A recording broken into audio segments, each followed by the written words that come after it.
Welcome everybody to both sides of the conversation. I'm John Henry, Executive Director. Today is Tuesday, so you know what that means. We have another segment of Hidden Gems. Tonight we have two phenomenal hidden gems here tonight. Yes, I came back, community, on a light day. We don't have a full house, but it's okay. We know everybody's getting ready for the holiday weekend that's coming up.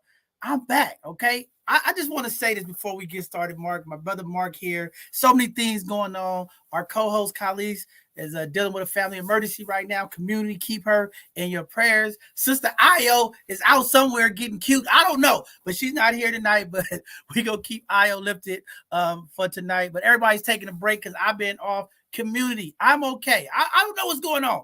I thought everybody loved the bishop, okay? Everybody watches the bishop. Everybody tunes in to what's going on with the bishop. Now, I've been telling y'all for 2 weeks that I was stepping away. I was taking some mental health time. I was going out to travel and enjoy life after all of the crazy festivities of all of the work we've been grinding out. And for some reason, the community didn't get the message. I'm disappointed in my community. Y'all did not get the assignment right. I got people calling the police doing wellness checks. I got people making rumors that the bishop died. I got all kind of stuff going on. People talking about I got kidnapped by the cartel. What is going on with my community? I don't know, y'all. I'm here. I'm okay. The bishop is back. All right. I'm just proud to say that I'm glad to be back on the U.S. soil. Okay. But I did have a great time to disconnect from the world. I turned off all my phone, all of the social media. I turned everything off. No phone contact with the bishop. Okay. I was just like out in the middle of the wilderness. I was in the jungle, community, hanging out with the gorillas, the monkeys, the lions, the jaguars, everything you could think of. I was out there with them, okay? I was getting in tune with nature, okay? I was building some relationships with the nature because I can't build relationships with the community for some reason. So I chose to go hang out with the animals, okay? Now I can hold snakes and ride horses and do all kind of amazing things, okay?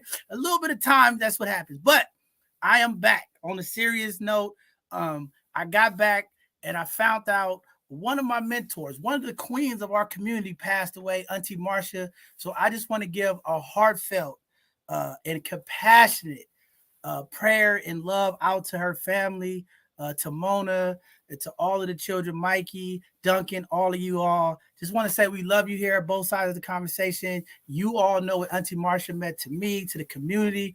That was Miss Betrayal Hill. That was Miss Missouri Zooside. Hoorah, you know, that was Auntie Marcia, but she loved on the community, loved on the young people. She always mentored, worked with substance abuse, did a lot of work in our community. And she's been fighting in her battle with MS for a long time.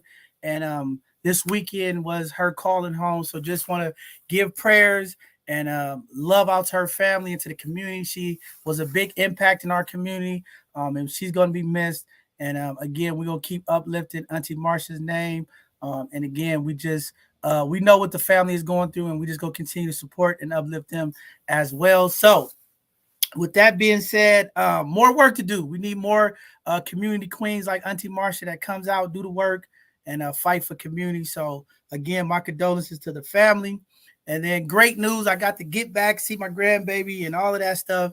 It's always great to be around community and your family after being away. So just happy to do that. Unfortunately, I came back. It's a lot of tragic things that have taken place over 1 week. You can't even be gone for 7 days. And it's just all kind of tragic things happening in our community.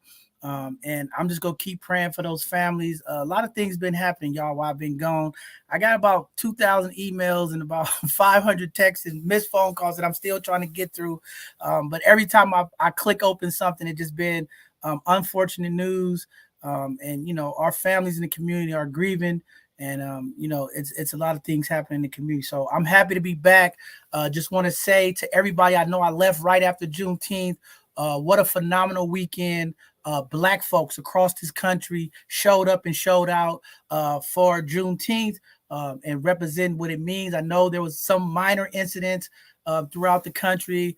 But again, We just got to keep loving and appreciating each other and keep pushing forward. Again, we're striving and we're thriving. We're doing the best that we can, given the conditions, given the situation that we are faced with every day in this country.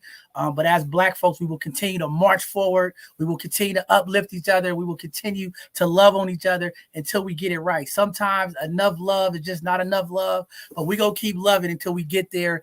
And I just want to say thank you to all of the amazing planners and all the folks who came together to put these events together throughout, not here in San Francisco, but all across this country. I just want to take my hats off to all of you for making our Black Liberation holiday something that's to be reckoned with. And it's only going to grow and get better. I know we are stepping into America's Independence Day. And salute to all of those folks who served in the military and who appreciate America for what it is. But for Juneteenth, it was our special day. Again, shout out to all the amazing fathers that showed up on Sunday. It was just great to see fathers involved with their children in the community. When we talk about changing the narrative, what I saw out there was fathers with their children, fathers involved in the community. And that's what it's all about. And we just got to keep doing it each year, each month, each day, until we change this bias, until we change the stereotype that Black males are not involved with their children's life, Black males are not a part of the community, Black males are not involved. That narrative, we're going to continue to change. I saw a lot of amazing fathers, a lot of amazing community men doing work in the community. So I'm just elated and, just excited because it was epic. It was historic. The parade, the mayor's kickoff. It was so many amazing things that took place over the week of Juneteenth. I'm just impressed not only with the city of San Francisco, but all the city and counties and states across this country who made sure Black voices were uplifted, Black faces were uplifted, and all of the amazing things that took place. I know I was out of the country. Pride Parade happened this weekend, another historic Pride Parade weekend for our LGBTQIA community. A lot of folks came into the city of San Francisco. A lot of folks came into a lot of the major cities of the states of the United States to celebrate. So just want to give a hats off to all those amazing folks who coordinated, put together the parades and made sure that folks were safe and that they were able to enjoy themselves in the city of San Francisco and across this nation. So shouts out to them. A historic month as we're ending this month, winding down the clock, stepping into a new month, new opportunities, new things happening. We even going to be talking about relationships. Oh, in the middle of summer. Why would we mess up hot girl summer? I don't know. Mark started it. I get to blame Mark for this one. But with that being said, tonight my co-host, my brother Mark, is here to help support tonight's show. He's been doing a phenomenal job. I've had a lot of community folks reach out, impressed with Mark and his ability to handle the show and the things that he's doing. So community, this is what it's all about. Black man supporting Black man. Mark is here, and we're gonna be doing some phenomenal stuff. And we know he in H-Town, but we're gonna bring him out here in the Bay and get involved with some of the stuff going on. And we're gonna do some stuff out there to support him. But we're happy to have you here, Mark. Welcome, brother. I'm glad to be back here with you. Holla at the people, brother. Well, first of all, before I get started, let me just say, Bishop, it feels good to have you back. Thank you for coming back. I hope your trip was invigorating. I hope you got charged. Looked like you got some sun, so you was up on the mountain communing with. So we glad to have you back. You'd be so proud of the team holding it down. I already know you are, but I just want to make sure I salute them as well. So, man, it's good to have you back. And yeah, I'm glad that we having another Hidden Gems segment tonight because we got some awesome guests to uplift tonight. Man, definitely. I am burnt, Mark. I'm gonna just tell you, I'm burnt all over my body. Every time I get in the water, it's like and I put sunscreen on. And then somebody called me today and said, "Hey, fool, they got some black sunscreen that you're supposed to put on." I said, "Now why nobody tell me about that? I didn't buy all of this $50 sunscreen, put it all over my face, all over, and I'm still burned." They told me I'm looking like the Black Jamaican when I came back. What happened to you? I got burned by the good old sun in Costa Rica. So again, shout out to those amazing folks in Costa Rica that hosted me, and it was just beautiful. The people, the land, the forest, oh man, the animals, everything was beautiful. And but I always appreciate home because I still know that there's things in this country that other folks don't have access, but it's still good to see the richness of the people, the culture, and the land that they have more important than any dollar amount. And so many of us in this country, we don't get it. Also, I'm making a big old complaint, just so everybody know. I'm calling up the mayor's office, okay, because I came back into the airport, okay, inside of the international airport in San Francisco. They got every culture up there on the walls. Tokyo, Japantown, Chinatown, Little Russia, Italy, all of these communities at the airport. And I said, where's the black folks at? Where's the black community at the international airport? I'm calling the mayor. I'm going to find out what's going on. Mayor, I need to find out, why isn't it black folks up there? They got pictures of the Pride Parade. We got to put up the picture of the black folks, okay? Now, we know our mayor is black. So when you walk out the airport, it's a big old beautiful picture of Mayor London Breed. But I'm just sitting there, Mark, and I'm from San Francisco. Now I walk in here, I see every culture on the wall in the airport. They donated. Where's the black people at? I'm going to give London my pictures from Juneteenth. We got to get some pictures of the black parade, black people Juneteenth, all over the San Francisco International Airport. Okay, community, I'm going to say it. I know some of you fly out of SFO. You probably noticed it too. So I'm making sure I call the mayor. I'm going to say, Miss London Breed, okay, I'm calling all of the elected officials. Y'all down there at the airport better get black folks up on the wall at the airport so that when people come into this city, they know it's some black folks up in there. But it is a beautiful airport. There's a lot of remodeling going on. But I just had to put that out there. I got to poke some fun at our mayor when I see her. I'm going to say, where's the black community at? Where they don't show none of the black. But see, it's something to that, Mark. You get what I'm saying? Because where is our black community? You get what I'm saying? Representation matters. It is important. This is why I'm so big on ownership, because all these other communities that you see on there, they own a community. But where's the ownership in the black community? And this is the conversation that we got to have across this whole country. If we don't start owning, if we don't create our black town, I don't care. We don't have to call it Chinatown. Call it Black Town. Call it whatever you want to call it. But we have to make sure that we're putting that imprint so that folks know we are here and we are valued. So I'll have that conversation. I'll mess with the mayor, and I'll mess with the folks down there at the MTA and all the folks down at the airport. Say, hey, y'all better get some pictures of some black folks up on this wall and some of the black historic communities up there on the wall. Something. I don't know. But with that being said, I am happy to be black. Be black. Did I just say I'm happy to be black? You see how words? I'm happy to be back. See, y'all can tell I've been on vacation mode too. I can't even get the words out of my mouth. But I'm happy to be back. Mark, thank you, colleagues, Io, Ivan, Angelique, and the whole entire both sides of the conversation team. You all are amazing. You are the reason why I get up and grind so hard, because this Juneteenth, y'all was everywhere representing, doing the thing. And while I was gone, the shows went smooth as possible. So thank you all. Happy to be back. Community, y'all see the bishop, okay? I'm not tied up by the cartel. I ain't kidnapped. I ain't jumped off nowhere, okay? I just want to wait for a second to do some self-care so I can come back and love on black people. And that's what I will continue to do. So with that being said, we're going to jump in our community news, get to our events, and we're going to bring up this phenomenal hidden gem here and get started. So with that being said, Bay Area engineers at Ocean Gate, they saying that the CEO ignored warnings against the use of carbon fiber for the sub. If y'all haven't heard, there was a submarine who sunk under the ocean with a bunch of folks on there. But just days after it, the submarine had imploded, would kill 5 people on this Titanic trip type of wreckage in the deep sea. One of the engineers out of Alameda say that the Ocean Gate CEO ignored their early warning signs that the submarine's material wasn't safe.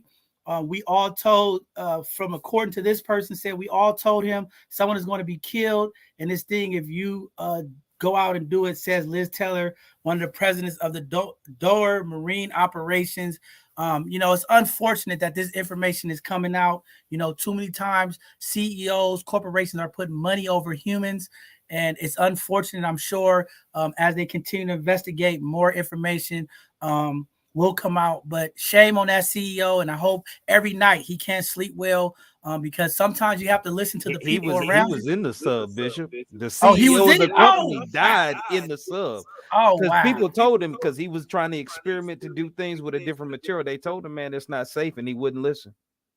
And then that's fine then. So basically, that just means, hey, he had a death wish that he wanted. Then I guess, I don't know. It's not okay to see people die, but again, make sure that you are listening to the people who tell you things in your organizations and in your businesses. Very tragic news.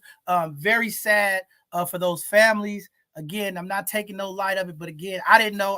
I'm just getting back, community. Don't beat me up. I haven't seen the news, so I didn't know the CEO was in there. But it sounds like people told him, that there's some issues, and that's why we have to listen to folks and engineers and the different folks who are doing this work and make sure that we make the right decisions. But again, I'm glad in a sense that, it wasn't other families who were impacted without, him. I mean, that's kind of terrible to say, but it's like, hey, at least he went out. At least I got to give it to him, Mark. He went out like, I'm doing it my way. Okay. He gonna do it his way. His way. Unfortunate, but tragic stuff, you guys. Y'all can see the Bishop is full of energy. Okay. I'm coming back with it. Also, in San Francisco, a San Francisco drug dealer was convicted by a jury for trafficking fentanyl and methamphetamines and a couple of open drug market spots on Market Street. One of the young men was 32 years old, was arrested on 7th Street and Market on March 9th selling fentanyl. As you all know, this fentanyl and methamphetamine problem in this country is out of control. More and more cities and counties and states are putting tougher and tougher restrictions on folks who are dealing this, selling it, using it, different things, especially here in San Francisco. For some reason, we have been the highlight of most of these incidents and drug issues, but we know across the country, this fentanyl is taking out people left and right. So again, be careful, community. Folks out there who maybe getting introduced into the life or trying, it's not worth it, okay? And again, the amount of years and times that they're giving out now for possession or selling in possession is very serious. Again, so many lives have been taken, so many families broken up, and it's a very, very tragic and terrible thing. But again, they're starting to do a sweep here in San Francisco. There's a lot of stories that came out where a lot of these cases are now being turned over to the federal government, and they're trying to do a serious crackdown here in San Francisco, but across the country as well. Also, everybody get excited. They're saying it's 90-degree heat coming back to the Bay Area. I'm excited.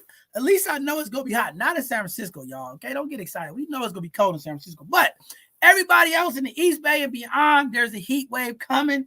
So we just want to make sure that we announce to the community, for all you folks who live in the East Bay and the inland where it's going to be 90 to 100 degrees, we want to make sure you be safe. Check on your elders, okay? Make sure you call them, make sure they got water, ice, okay? Make sure that you set your thermostats to 77 to 78 degrees. As you all know, we on a tight power grid here in California. If everybody turn their air conditioning, lights are going to start going out. So be mindful. Try to close your shades inside of your house. Try to keep the doors closed and keep cool. Please, community, okay? Because I know sometimes we just think animals can just handle it. If it gets above 99 in your area, please bring your pets inside. Put them in the garage. Put them somewhere where it's cooler, because these type of temperatures can cause heat strokes for animals as well.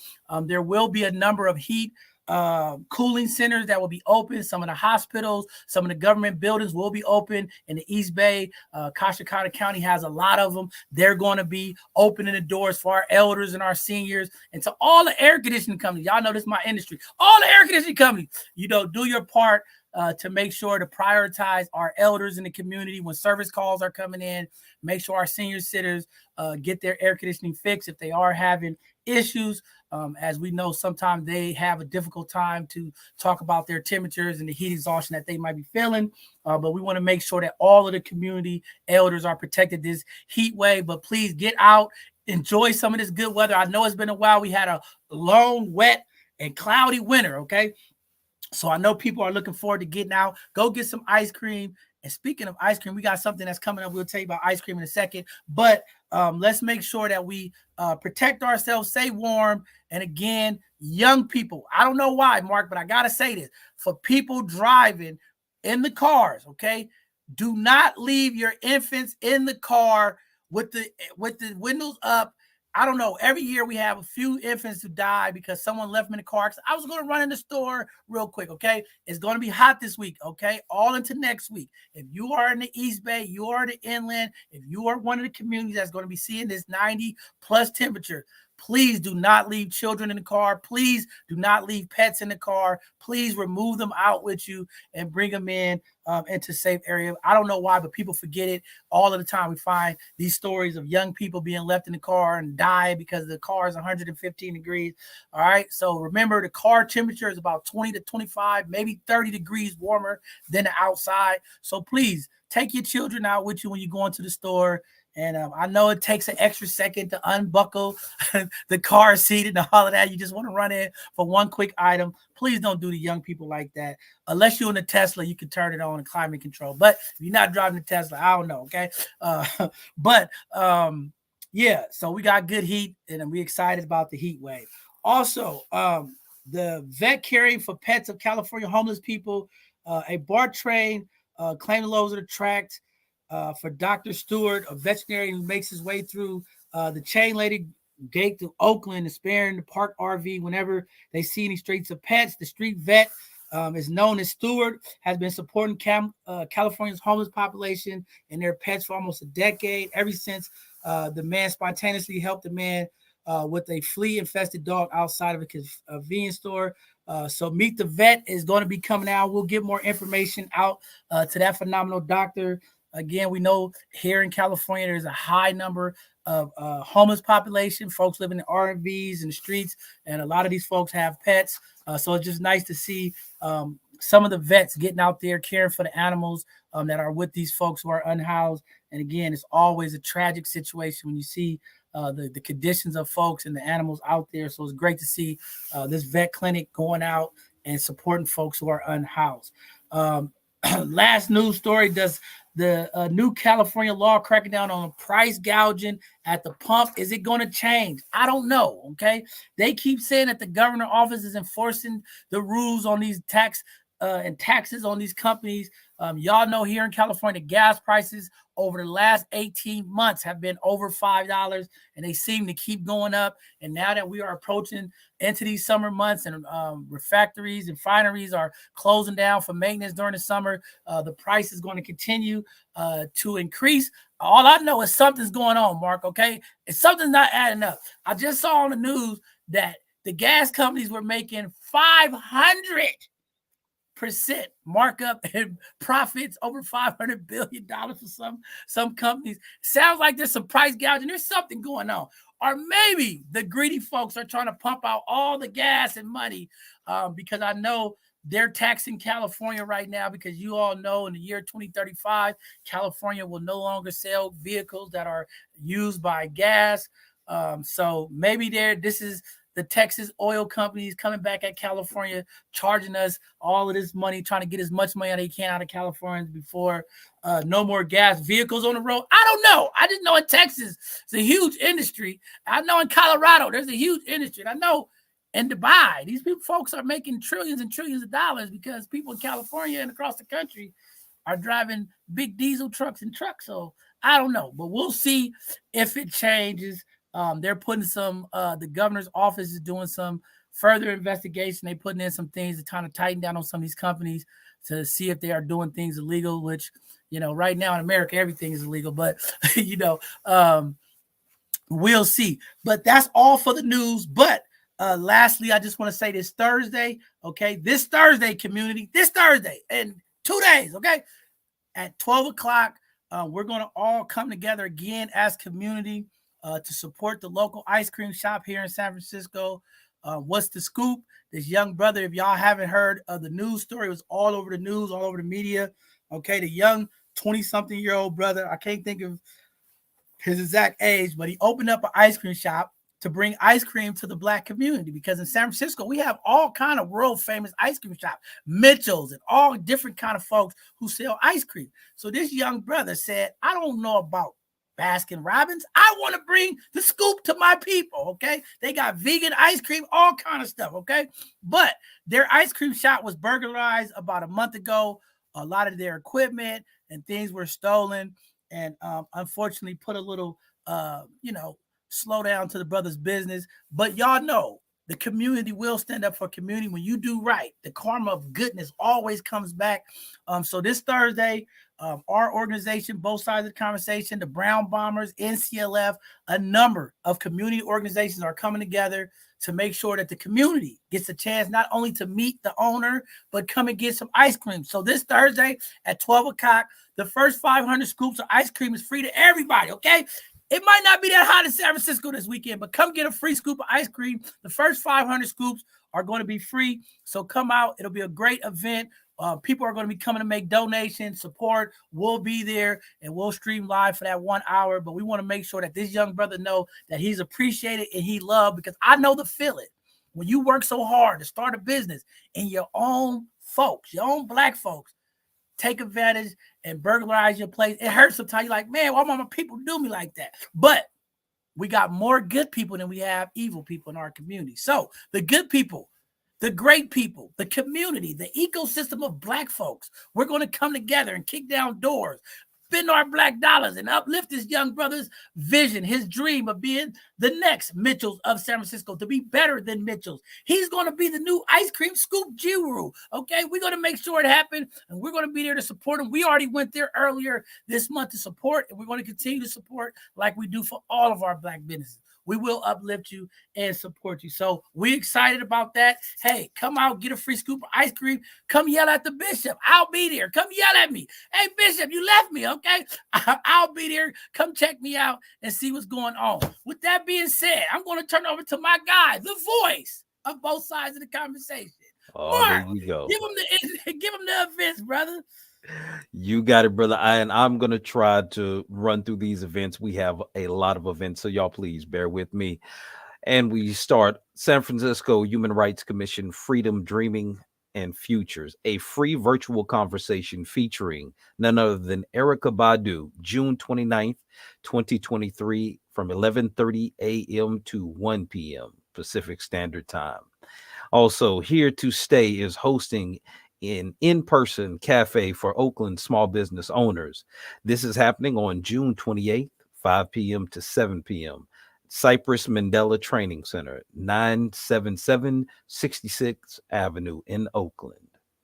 Also, Link 21 is hosting an open house, so you can link with them to help improve your Northern California travel choices, connections, and communities.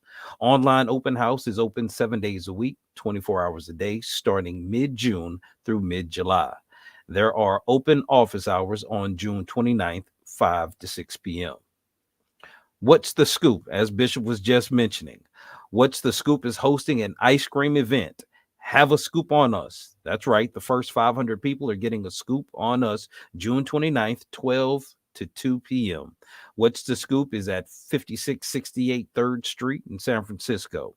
Info, Instagram, at What's the Scoop 415. And a Philip Randolph Institute is hosting information sessions. Many resources on obtaining a clean slate, jobs, housing, support, financial literacy. Also on June 29th at 1301 Evans Avenue, the Learning Center. Enter through the back door. Lonnie Green is hosting a Frisco game night, celebrating gospel, blues, jazz, soul, funk, electro, hip hop. This is a free event. There will be a talent show with cash prizes and a raffle. This is June 30th from 5 p.m. to 11 p.m. The talent show starts at 7 p.m. at the Bayview Opera House at 4705 3rd Street here in San Francisco. There is a current opening for a health worker position. This includes a position with the Health Disparities Program, working primarily in the Mission, Excelsior, or my neighborhoods in San Francisco. Spanish language strongly desired. It is open now. Scheduled close on 7/10 2023. City Kids is hosting a Creator Con, free creative outlets, art, music, and fashion. Save the date, July 14th at 11 a.m. to 12:30 p.m. The event will take place at the 200th block of Jones Street. More info coming soon. And the San Francisco Rebels basketball and Duda activities are having a STEM and sports summer camp for youth ages 7 to 13, Monday through Friday, 9 a.m. to 5 p.m. Early bird program starting at 7 a.m. or aftercare program ending at 7 p.m. STEM camp, you can you can experience one of a kind activities focused on weekly STEM subjects such as robotics, art, science, culinary, coding, along with field trips to local establishments aligned with the subject for the week. At sports camp, you can learn the fundamentals of basketball, volleyball, soccer, and 7-on-7 football with emphasis on getting better each day. Lots of skills and agility drills that help kids improve strength and knowledge of the game.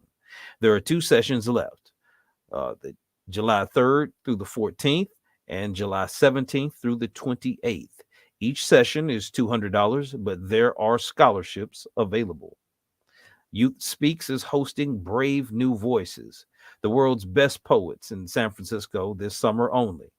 Youth Speaks International Poetry Slam Festival is back for the first time since 2019. A week of live, life-changing in-person events. There will be youth writing workshops and performances by artists and activists, July 20th through July 22nd. And the Police Community Partnerships is hosting Bayview National Night Out 2023, Kid Zone, food, resource fair, and more. August 1st, 5 p.m. to 7 p.m. There will be 2 locations, the Bayview Opera House at 4705 3rd Street and Joseph Lee Rec Center at 1598 Oakdale Avenue. City College San Francisco Mission Office is offering free 18-week certificate program with job placement services for office positions in the construction industry. Classes are August to December 2023. Address is 1125 Valencia Street there in San Francisco. And Mo Magic will be hosting backpack giveaways on August 5th from 11 a.m. to 2 p.m. at Ellis Hill Hutch, 1050 McAllister Street. Are you looking for a summer experience full of fun, food, and good times for your child at an affordable price? $25 per session, that is. The San Francisco Brown Bombers presents Summer Learning Experience for youth ages 5 to 14 years old, starting Tuesday, June 19th through Friday, August the 11th. Camp is held Monday through Friday from 9 a.m. to 3 p.m. at 509 Mendel Street. They will provide breakfast, lunch, and snacks. Signups occur on a first come, first served basis. And B Magic will also be hosting backpack giveaways on August the 12th from 11 a.m. to 2 p.m. at Now Hunters Point at 155 Jennings Street. Enjoy garden fresh goodness, produce, baked goods, and more at the Farmers Market, located at the Southeast Community Center at 1550 Evans Avenue. Every Thursday from now through November 30th from 3 p.m. to 7:30 p.m. They accept cash, debit, and EBT. And the San Francisco Human Rights Commission has regular bi-monthly commission meetings on the second and fourth Thursday of each month at 5 p.m. in the San Francisco City Hall, room 416. You also may attend via Zoom. And the African American Reparations Advisory Committee has monthly meetings virtually at 5:30 p.m. every second Monday. Promote your business, nonprofit, or community impact on Hidden Gems. Share your expertise on Educational Thursdays. Be a panelist on our Sunday conversations. Keep up with both sides of the conversation. Our latest shows, you can follow us on Facebook, IG, and TikTok. Also, subscribe to our newsletter. Both sides of the conversation is in search of volunteers, so give back to the community. Reach out to us at hr@bsotc.org. And I will turn it back over to you, Bishop. Thank you for getting through those events, community. Thank you for being patient. I know y'all are sitting there saying, "Come on, bring up the hidden gems." We about to bring up this brother, our first hidden gem tonight. And I just want to say that I'm excited because again, it's my first day back and things are happening. I know Dame Dash is here today in the city. Okay, all of my both sides of the conversation, folks who support and watch is we out watching Dame Dash. Okay, you know, the Bishop talking about the same thing, building black economics, doing our own thing. But shout out to my guy Dame Dash. I know he's out here. They got a big comedy show going on, so people are still moving around ahead of this 4th of July weekend. But we getting ready to introduce this first hidden gem. This brother, y'all might have heard him. For all the folks that listen to Camille and y'all be want to know who is the man behind all of these amazing mixes and what's popping in the Bay. Man, tonight we got a great hidden gem here so y'all can see the face, the man behind the amazing Saturday night show to be popping at Camille. What's up? We're gonna bring up my guy, DJ Black Mark. What's up, man? What's happening? Chilling. On, brother? Happy to have you here. You know, thank you for having me. A little mix before you go. I don't know, but come on and holler at the people, brother. Tell them I'm gonna have to record something for you. I'm about to record something and send it to you so you can play it on the show. I didn't hear you said something. No, I said, go ahead and introduce yourself to the community. Tell them who you are, what you're doing at the radio station, some of the other adventures that you're doing, and why you're here. Because we don't want you to be hidden, brother. We want everybody picking the phone calling when they need a DJ, brother. Okay, you know, I go by the name DJ Black Mark, 106 KMEL. Been on there for since 2005. I specialize in community events, parties, concerts, shows, wherever you need music. You want somebody to rock the crowd. That'll be my specialty. I'm gonna show up, show out, and do my thing.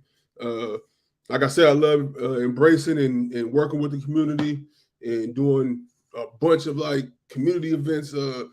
I just did Juneteenth last week, the parade and the festival. I did the one in Philmont. I didn't go to the one in the Point, but hopefully next year we'll be able to put them both together and do one big Juneteenth instead of two separate ones.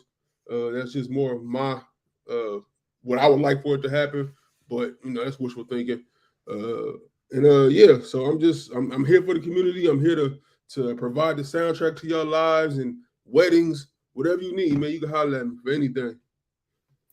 Now, DJ Black Mark, you said something that's you know important because I know a lot of people talk about the Juneteenth and why everything was so spread out. I think the way it is great. So for over the years, okay, growing up in San Francisco, the Fillmore was always the place of the Juneteenth, right? It was always the headquarters for it. But you know, growing up here in San Francisco, you understand the dynamics of the community, the people. You know, I think, you know, it's great to have multiple locations. Because I think what it does is it gives everybody opportunity. We know in our community, we have to be honest with the tensions of the street gangs and the stuff that goes on and just the historic stuff that's taking place in San Francisco. Sometimes that eliminates folks from getting to experience Juneteenth with community. So I think it's always great. I know some people was pushing for it, saying, hey, it's just too much. But I think it's never too much for our community. We can always handle it. But I think the special thing about the Sunday Juneteenth in Bayview also is it's the celebration of Father's Day. And I think that's something that we always need to uplift in our community because too many times Black fathers in our community, our holiday, our time always get observed with something, right? So first it was Juneteenth. It used to be overshadowed by the Pride weekend. But again, you know, I just think one of the learning tools that we could learn. We was a part of doing a lot of the media coverage and stuff out there, flying our drone around and checking out what's going on. I just think, you know, as organizers, as community folks, we want to have to do a better job of how we promote and get the information out ahead of time. And then also making sure that the resources and how we allocate stuff is viable for the whole city. I think it's a great opportunity to grow from. I think, you know, this weekend was tremendous for me. I mean, I loved it because the Fillmore Saturday was just off the hook, right? And then Saturday, you know, kind of dwindled down because, you know, folks are dealing with Father's Day, but it was still a great celebration for community folks in Bayview who didn't get to make it on Saturday, still got an opportunity to celebrate with community. But definitely, you know, would like to see that. I mean, I know I want to hear from more of the people. That's just my experience that I experienced. I talked to a lot of folks in the community, and they felt the same way. But I know there's a lot of folks saying do everything on one day. But I just think when we do it all in one day, you get all of it round up in one thing, and then it's like, what happens, right? And it's I get you. And if I came off as like saying like I don't understand the dynamics of the city and tensions and all that's going on, that's not my intention, right? But I'm from San Francisco. I'm from Fillmore, to be specific, and I've seen Juneteenth pretty much my whole life. The reason why I say I would like for it to be in one location and more centralized is because there's already not a lot of Black people in San Francisco. So to space it out and have it in two separate places on 2 separate days, it was great. Like, it was an opportunity to travel to another part of the city, but it would just be, for me, like personally, I would just love to see everybody in one centralized location getting along. And I understand that there's risk involved, but there's risk in everything. And I just don't want to give the risk more power than the love that was shown on Saturday. Because I was in Fillmore. I loved it. Like, seeing everybody come out and get along and be just in community. So for me, I would just love to see that citywide, like bring everybody together. And I believe, I'm hoping that love can overpower all that other stuff that we're so concerned with. Because at some point that got to stop. And that can't just be the reason we don't come together out of fear. You get what I'm saying? Right. No, and I definitely agree 100% with you. But I think that was the intentionality of the parade, right? The whole hope was that the parade, the week before all of this, was going to be the breeding ground for the entire Black San Francisco to come together in a neutral location, not Fillmore, not Hunters Point, but downtown Market Street, take over the city's Market Street, let the tourists, let all of the folks see Black folks. So I think that was phenomenal. I think the parade is going to be definitely a hit as the futures continue. But I mean, again, no pushback. Everybody had it right. I like that we still had both communities impacted, because I think so many times, and even still, there was other people that was in outer Sunnydale, different folk, that they didn't feel like they got experience. Because I've heard from I hear everything that's going on. So there was still parts of the city that folks felt like they didn't feel comfortable to come. They didn't, you know what I mean? Yeah. So I think when you do the parade, when you do it in Fillmore, you do it in Bayview, it really gives everybody an opportunity to pick and choose how they can connect, right? Because I think a lot of people do want to connect, and I agree with you. We're trying to break this narrative that Black folks, the small amount of us in San Francisco, can't get along. I think we've done a tremendous job of changing that narrative, but I'm all for the opportunity of folks to be able to get that experience however they want to get it, in the comfort of in the communities that people represent. I think we did an amazing job. I mean, I seen people from Hunters Point all across the city at Fillmore. I seen Fillmore folks and different folks coming over to the Bayview.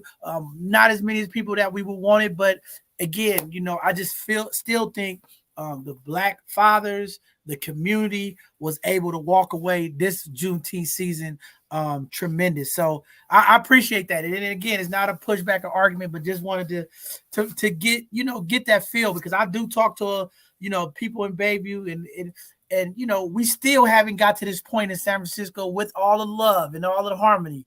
We still haven't got to the we Black San Francisco. So we almost getting there. Everybody's still holding on to Hunters Point and Fillmore. We getting there. I'm like, in the next 5 years, we going from 4% to 2% of Black people left in this city. When are we going to grab a hold to we're Black San Francisco? Because that's where I want us to get to. But we're going to get there because, again, I was telling somebody today, as much as Black folks want to push back, we're going to have to come together. The times that we are in, the economic challenges, the stuff that's going on is going to push Black folks together one way or the other.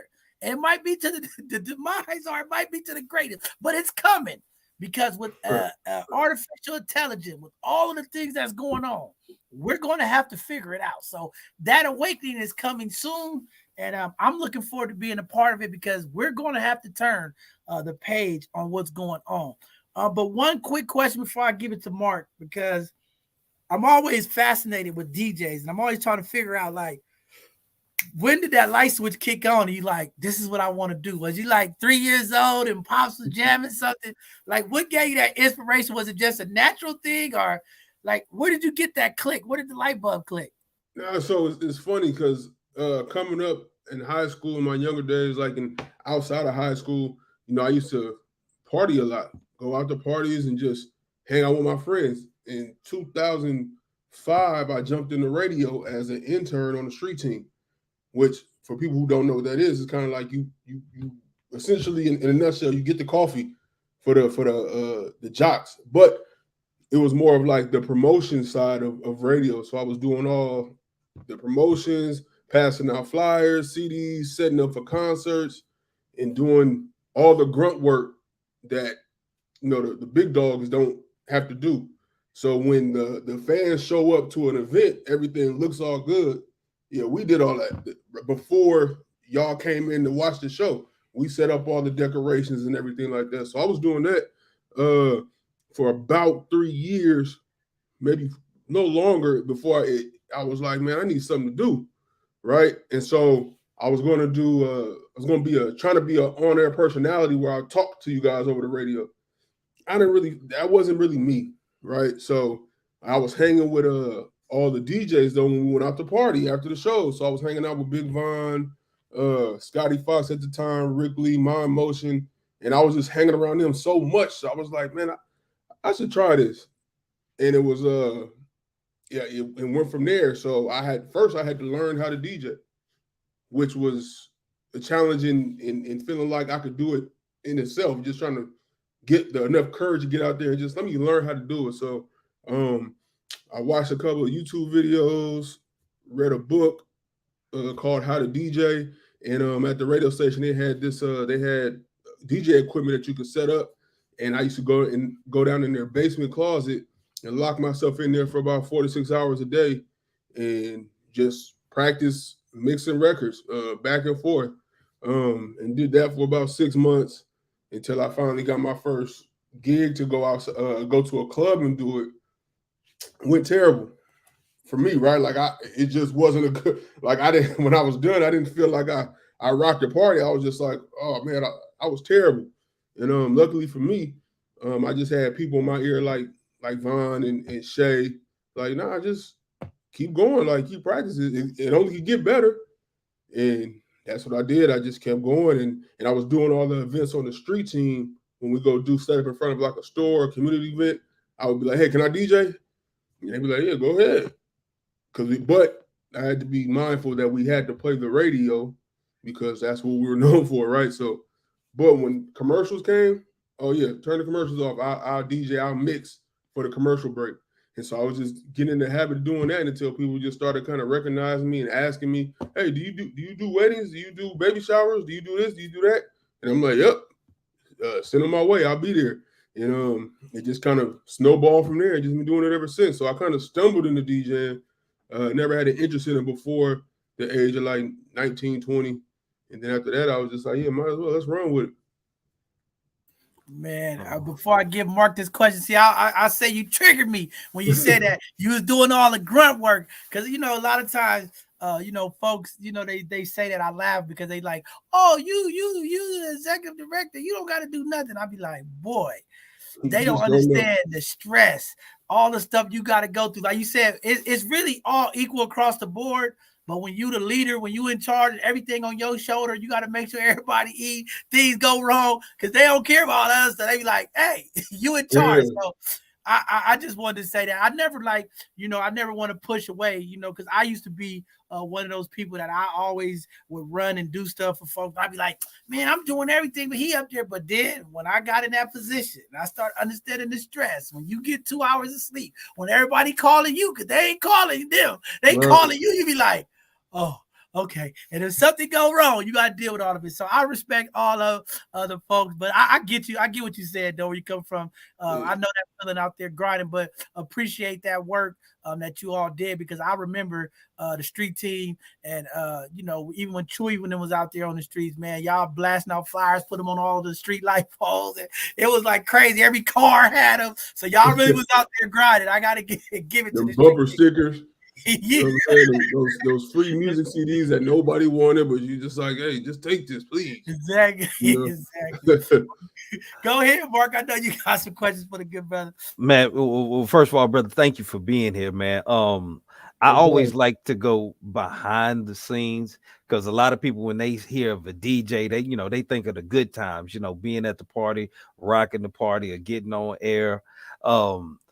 What was that first moment for you when you actually decided, you know what, this is what I'm going to do? How am I going to get paid? Like what was that moment for you? And who was the first person that really sat you down and kind of gave you some game on it? So the thing about it for me, and I like to tell anybody who wants to get into any one of their passions, if you're doing it for the money, you're doing it for the wrong reason. You got to love what you do, just so if the money never comes, you still had a good time at the end of the day, right? Like the process, you got to fall in love with the process. You got to be enthusiastic to get out there and just do something that you love to do. I loved music and I love partying. I realized I was wasting too much money just going partying. I wasn't making no money. I was just spending it. Right. So I just found a way that I could make some money, but still do what I love to do. You know what I'm saying? So it was initially I was never in it for the money. Right. It was just like, I'm going outside. I might as well be useful somehow. And I just kind of fell into that and just fell in love with just being in that atmosphere. People that was in the business and was actually making a lot of money doing it. I just had the pleasure of being able to rub elbows with them and be close friends with them. And just watching them and just kind of studying their moves and how they dealt with people. Just kind of gave me up. I wasn't really the one to ask a lot of questions because for one, I was just kind of shy and kind of like, I didn't want to let everybody know that I was this new kid. Like, I'm like, nah, like I had to act like I was one of the big dogs. So that's what I did.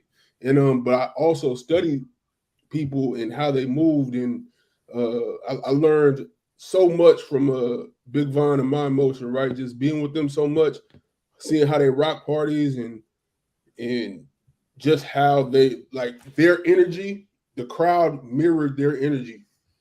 And that's what I had to understand, right? Because if I'm up there DJing and I'm just looking real bored, the crowd has no choice but to be bored. But if I'm DJing and having a good time, more than likely the crowd gonna have a good time because they gonna see me having a good time, right? They're gonna mirror my energy. And that's just things I picked up on. And that was the game I got from the other DJs, just watching them and going to different parties and seeing what music was hot, see what didn't work, see what worked, and how to make it my own and when to play records and how to sandwich a new record with 2 hit records. So you see, now you throwing lingo in there. A lot of those people who don't understand DJing or music wouldn't catch. But talk about like how you size up a crowd, because I know when I've done speaking engagements, I know I have in my mind what I'm going to say. But if I get into a room and I feel the energy is a little different, I may tailor what I'm going to say to fit the room. So how do you read a room as a DJ, like to tell what people are responding to? So 90% of it is all preparation before you even get there. The work, like what you was talking about, Bishop, like all the doing all the work at home that people don't see, going through new records, finding old records that still work, and knowing if I'm going to play a brand new record that almost nobody has heard, how to play that and not lose your crowd in the midst of it, right? Like I don't know if last time y'all been to a party and you seen a DJ play a brand new record and then the whole dance floor just sits down, and it's like the that's crowd a is no. Yeah, they're not looking at the song that you play. They're looking at the DJ like, what are you playing? But there's a way that you can play it to where it's like you won't break the flow of your crowd, where they'll keep dancing and they'll stay there long enough to hear, I don't like that record. But by that time they realize they don't like the record, you moved on to the next one. So that's what I mean when I say when you learn how to sandwich to a brand new record with 2 certified hit records. Okay. Right, like that's just stuff you pick up on, and talking and being around the OGs in the game. You're like, oh yeah, that's why they do that. You know, I believe from the way I work, it's just a method on how you want to do things. I can get out there and just play a bunch of records that I like, but what does that mean for my crowd? Yeah, and I'm gonna ask this last question before I pass it back, but bro, I have to give much respect to your work ethic, because as I was listening to you talk about your journey, you talked about once you decided to go down the path, you actually got a book and studied it. You went to YouTube University and got educated, and then you actually put in the hours. You took time. Ain't nobody tell you, ain't nobody pay you. You decided, I'm gonna go practice my craft and get better at it. In the beginning, when you were doing that, what do you think, particularly from the book, really kind of gave you one of them aha moments? Like, okay, I know how I can get better at this. Well, the book, it was actually called How to DJ, right? And that was the name of the book, and I read the book, and the main thing that it was talking about in the book that I remember, it was crowd control and reading a crowd. And I never thought about that when I was getting into it. I just thought, I'm gonna just play the hottest record. And well, you know, you run out of hot records. Right. And everybody doesn't think one record is as hot as the next record. So when you read a room, so my philosophy is, right, when I'm DJing, I look for the most turned up person in the party. The one that's going the craziest, is having the best time. That's my focus. I'm gonna focus on that person. As long as I can keep them dancing, like I said, everybody's gonna mirror the energy that they see. So I'm finding that person, and I'm gonna stick with them the whole night. I'm gonna keep them up. If I can keep them dancing, everybody else gonna follow suit.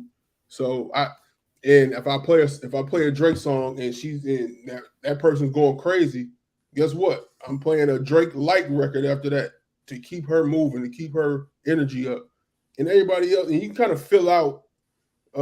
Like music is a feeling. When you play music, it's a feeling. So you can kind of fill out how the crowd wants you to go when it's time to play a slower tempo record towards the end of the night. When they're tired, everybody's ready to go home, and they found that person they want to go talk to outside. Okay, I'm gonna set up the mood for that. So you just kind of feel your crowd, but you got to be feeling it too. And it's hard to explain, but like it's really just a feeling, and you really learn how to enhance that feeling when you're in that moment. When you know, you know. You know. Man, you better than me. You better than me, brother. I think I need to go watch some videos, because I just stepped off the porch. God just gave me this gift, and I just ran with it. Nobody told me how to do a podcast and tell me what equipment. I just walked out there. The bishop, I just came out and said, let's go. We got to talk to the people. We got to uplift. Now, it's just in you. I guess it's just in you. Everybody got their pathway. I don't know. I just picked mine up through the flow of the energy of the people. Yeah. There's a need. The people need to hear something that's real, authentic. And I just gave it to them. But I got some good questions for you, because you talked about your historic run at Camiel. I know about DJ Mimo. I know you from Filmo. Mm-hmm. So over the years, it's always been a problem about Camiel and how they break San Francisco artists. Mm-hmm. What is it about Camiel? What is it about radio stations here in the Bay Area that we don't uplift our artists in the Bay? And I know there's been stories of JT and them had problems. RBL did this at the radio station. I want to know, is the blackball list that real? Because I was like, I heard back in the days, man, people was like, blackball. You like, we ain't never playing your record. I mean,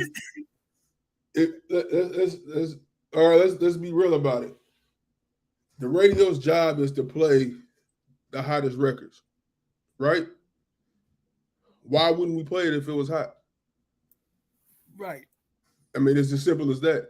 Like, everybody likes to point the blame at other people, but most of us don't want to do the work to what it takes to be that artist. Not today. In today's time, it's a little different, right? Because everything is overnight success. It's all TikTok, social media. DJs aren't necessarily breaking records anymore. But in the times that you're talking about, we would break records while we'll play them, and people will respond to them. Like, they'll respond some way.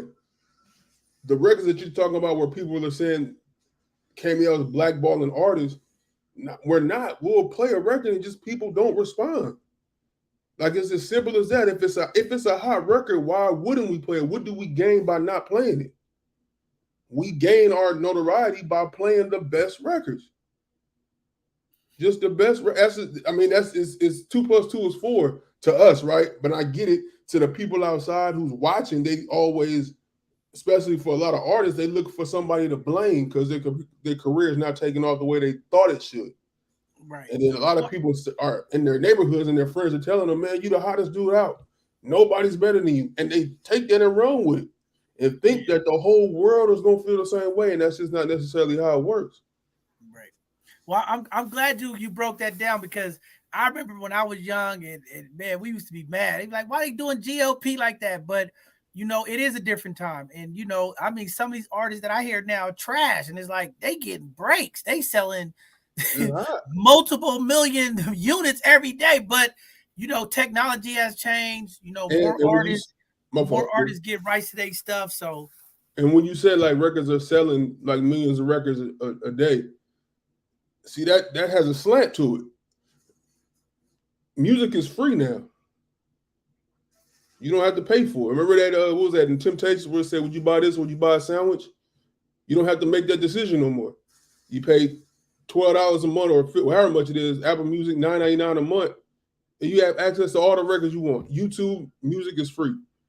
So now, like, you don't have to spend money on it. So I'm glad artists are getting the recognition that they always wanted. But at the same time, like, is it really good? You know what I'm saying? Well, I guess from somebody I had talked to, the industry kind of changed, because now they was like, yeah, you don't make the $12.99 per CD because you got all these streaming places, but now these artists get an opportunity to make all the money off the tour. So I guess now these showing up and doing shows, they can make $40,000 a night or whatever doing shows, and it's just equivalent to what it was with record sales. Is it like that, or is that a misconception of? Well, to my understanding, you know, they still get paid per like stream, like you get like 1 million streams. I think it's like $5,000. I don't know the exact numbers, but it's something like that. But, you know, show money has always been show money, unless, like, you know, you work something out with your label and your label tells you, like, oh, we get a piece of this too, or they tours. But, like, club appearances, when you walk through a club and you make $75,000, like, to my knowledge, that's all you. That's all the artists. So it all boils down to how hard the artist wants to hustle, right? They want to be the artist and put themselves out there and start shaking hands and kissing babies and have promoters want to book them, and that means showing up on time, right?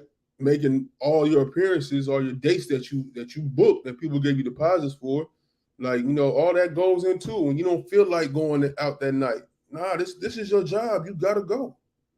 You gotta go. Like there's nothing to talk about.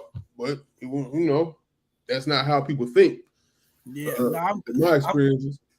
I'm glad you brought that up, because I know there's a lot of young people and families who are getting into the entertainment business, and that's good.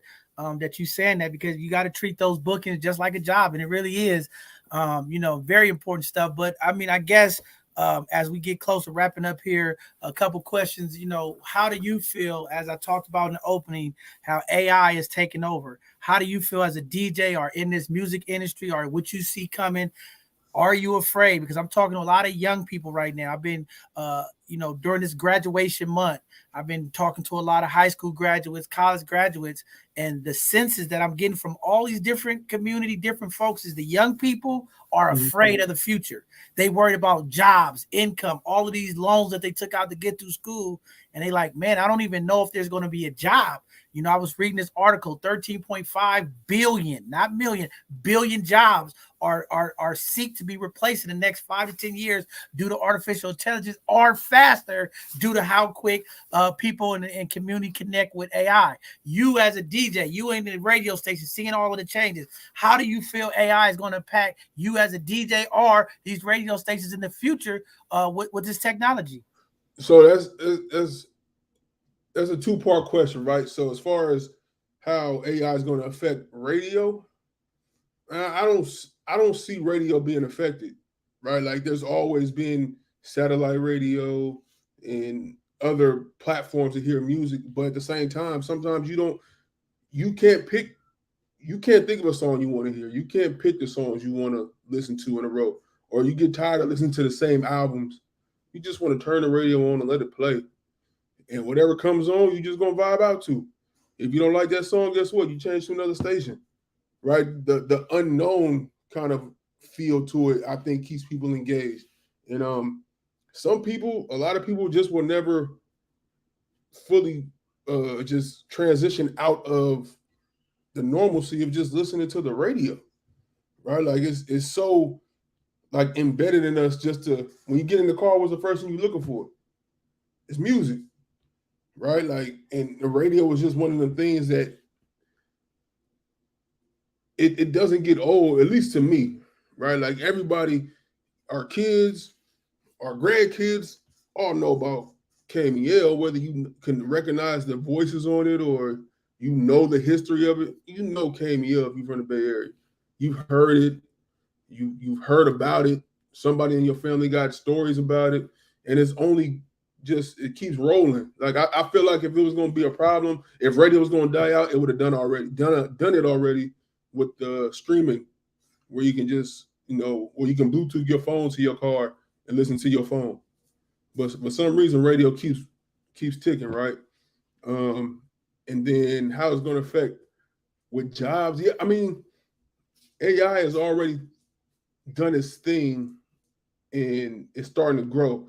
As far as how the job search is going to go for children or these youngsters coming up, nobody wants to work anymore, right? And it's a good thing because everybody wants to be an entrepreneur. But on the flip side of that, the entrepreneur has no employees. You get what I'm saying? So, yeah, I think AI is just going to take over, and people who don't have skills that they can take outside of the normal workforce and don't want to be entrepreneurs, they're going to be in trouble, right? That's going to hurt them. For me as a DJ, I think DJs are always going to be needed because a computer can't tell you what you feel. They can't read a room. They can give you the hottest songs that's charting, but they can't read a room and say, like, these people don't look like they like Nicki Minaj. They may be more of a Meg Thee Stallion type of crowd. Let me go that direction. A computer can't see that, right? So, and DJs can recognize moments. It's just, we can see more than a computer. We might not know more, but we can see more. We can feel it. We have feelings. Now, DJ Mark, I need to know, are you the DJ when I'm catching my groove and you got some, something hot going on, and then you kill it and put on some Jenny Weinstein or something like that? No, but see, that's part of reading the room. Like, I play a song, and if I see that it's dying out, people ain't really feeling no more, I can turn it off. Or if people really loving it, I'll let it play. Right?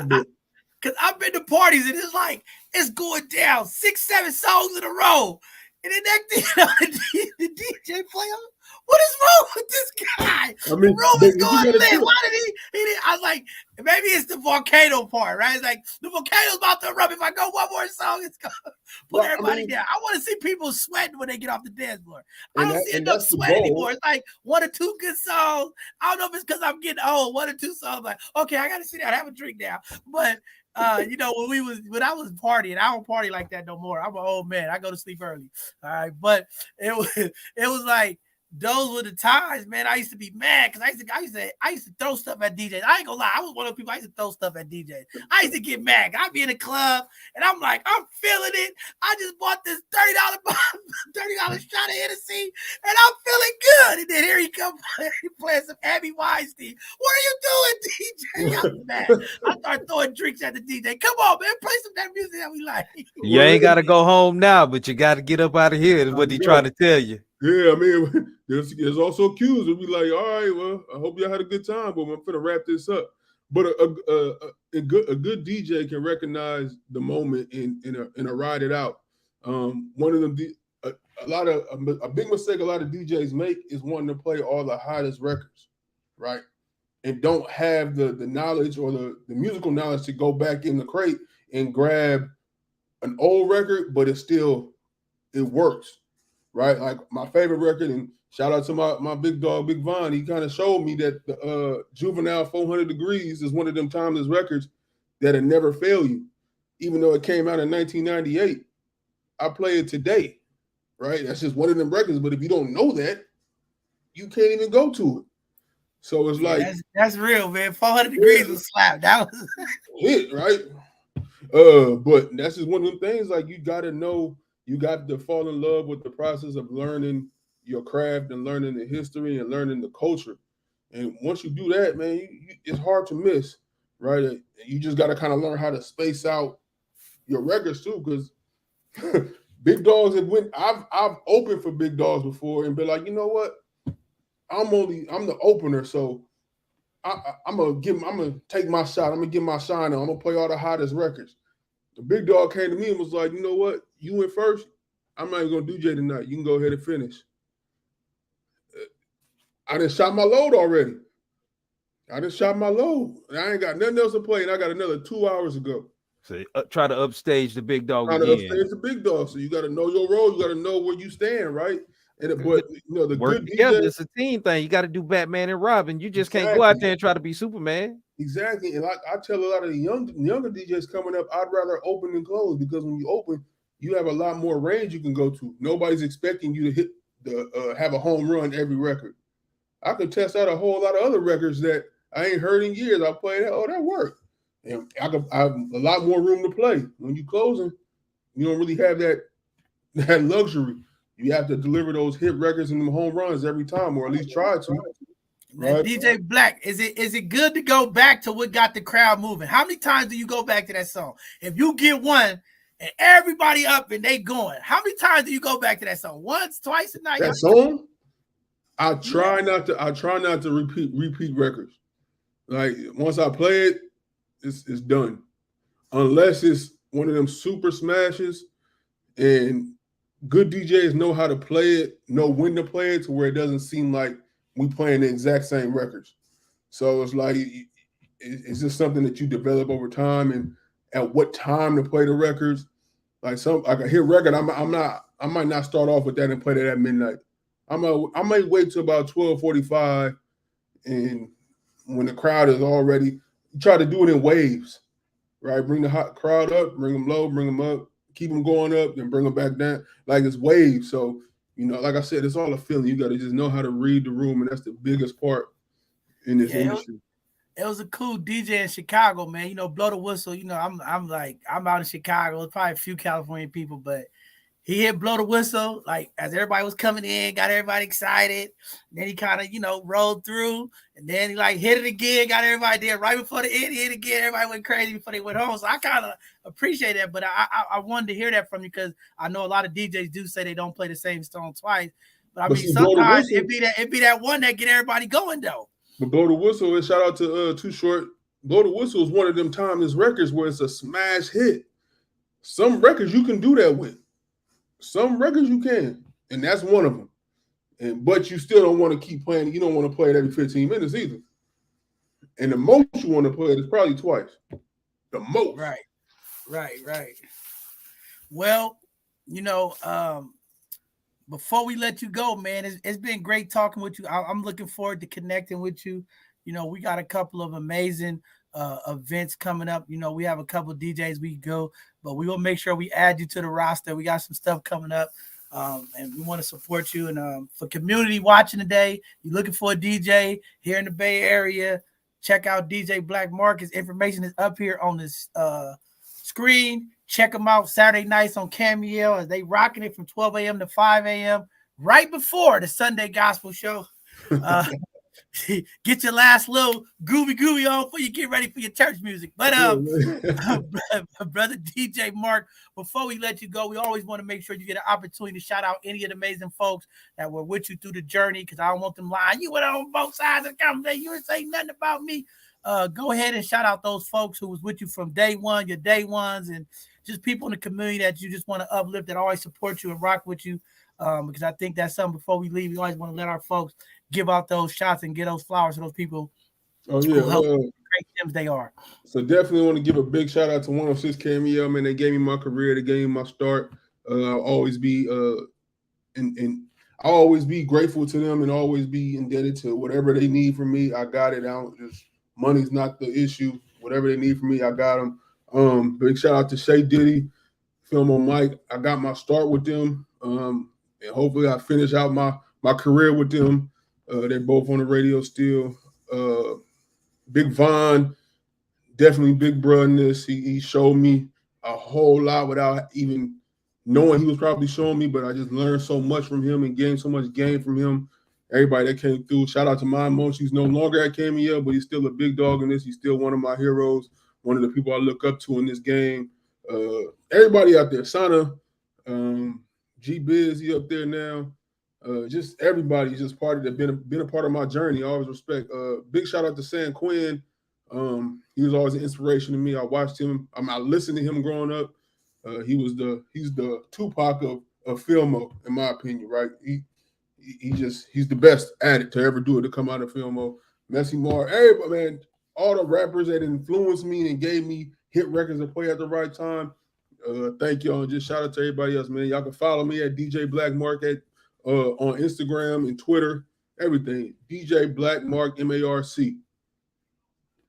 Man, DJ Mark. Now I gotta give it to you on that. I always said Quinn was kind of like the lead over there. You know, what I'm saying? I always thought it was Quinn, and I know JT. You know, JT did a lot, but I think JT, when he transitioned his sound and how he moved, it took away. But boy, let me just tell you, because I'm a young brother too. I listened to a lot of Frisco rappers when I came up, and man, it was some times that GLP, JT, and you know, Messy Marvin, them, man, it was lit, you know. And then, you know, growing up in Hunters Point, we always had RBL, we had Hitman, we had a bunch of folks that came, but definitely for long distance of the city representing, man.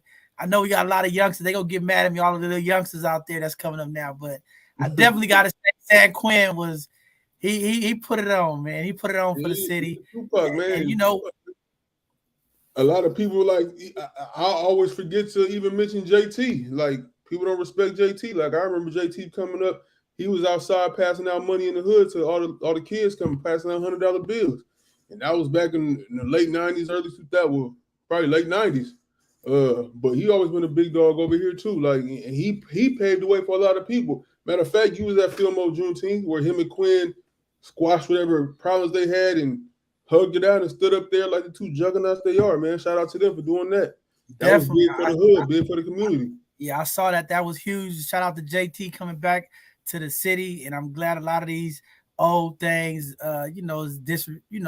being disregarded, and we moving on. We grown, man. These brothers in their 40s, 50s now, and it's like, come on, man. Uplift the city, uplift the young people. But before I let you go, DJ Mark, because we can't forget about the legend, Huey MC. We can't forget about Cool Nuts. We'll talk about Frisco music. We can't get rid of all the OGs, man, that put on for the city, man. My guy Huey and all of them, man. All of them, RBL. Like, it's crazy how many musical geniuses came out of San Francisco, especially Filmo and Hunters Point. Like, I got love for both places. I'm from Filmo, but I love the Point too. Like, we just flooded with like musical geniuses. Even now, like, I like the young ones coming up. All them kids doing that thing out of Sunnydale. Rest in peace, Lil Yace. You know, Free Yada. They killing it. Lil Kayla, she just got signed. She on tour right now, and they all come out of Sunnydale. Yeah, they all doing their thing, man. But we can't forget about the legend rapping Forte. That's my guy. Got to shout out. You know what I'm saying? But I know the youngsters, they going to be calling me. What are you talking about, man? What about us? You know, I got to give a shout out to my youngsters that's coming up too. A lot of the young brothers across the city that's doing their thing. Stunner 02, and Prezi, all them young brothers, man, they doing their thing. And it's a lot of more young brothers. I know they going to get mad at me, but I love these youngsters. I listen to their music. I always say you can't connect with them until you understand what they listen to and what they go through, because it's all relatable. Mm-hmm. And it's just great. And a lot of folks, they do not give San Francisco the credit for like you said, the music genius that comes out of this city. A lot of folks come out here, still our language, still our beats, still our stuff, and go out there and make millions and billions on it. So I'm always going to uplift Bay Area artists as a whole, because we don't never get the respect that I think we should. I mean, I know E40, some of the larger names get a little bit more love, but again, all of the Bay Area rappers and talented folks. And shout out to Lil Kayla. She doing her thing. And I'm just proud to see these young folks take San Francisco music to the next level. And hopefully you continue to do what you're doing and make sure that these young brothers get they little fame and cameo. They got to bring back. They used to have the local night. I don't know what happened to that, but they used to have on Fridays. Okay, it was Fridays. Okay, I haven't been paying attention too much. My dog Hella Erie is DJ Hella Erie. He run him and Big Von do that show together. Okay, yeah, because I remember when I was growing up, it was always this local one where they just had like a couple of hours, like all Bay Area, all Frisco, and they just go in. Mm-hmm. And, yeah. So, man, great stuff. Well, thank you, brother, for being here. You're no longer a Hidden Gem community. If you're looking for the DJ to come rock your party, he's going to find the person at your party that's moving. He's going to keep them moving. So the rest of the party is moving. Make sure you reach out. Check him out at his Gmail. If you want to book him, it's up there on the screen, djblackmark.com. And we got it running across the screen, and we'll make sure if you need to connect with them after this broadcast, you can either go back on YouTube and watch it, or you can reach out to info at both sides of the conversation. We'll make sure we connect you with them. Make sure your party is jumping. No party's going to happen without DJ Black Mark. DJ Black Mark, thank you for being here at both sides of the conversation. We appreciate you, and we're going to support you because we're going to find a party for you to come rock for both sides of the conversation, King. Anytime, let me know, man. Thank y'all for having me. Salute, King. Enjoy, brother. Thanks. All right. Salute, brother. All right. With that being said, we got my guy Spencer. We're going to be bringing up here in 1 second. He's been waiting patiently, okay? He's doing all kind of stuff, but he got to get on and talk about his amazing catering business, and we're going to help support this brother community to get him back out there doing what he do best. With that being said, Spencer, welcome to both sides of the conversation, King. Go on. Thank you for having me. Thank you for having me. Man, go ahead and talk to the community, talk about your business, what you're doing, brother. I know you had to move around and do a few things, but let them know who you are, what you're doing, and we'll get your information up on the screen. Okay, well, I've been in business now since about 2020 when the pandemic first hit. And,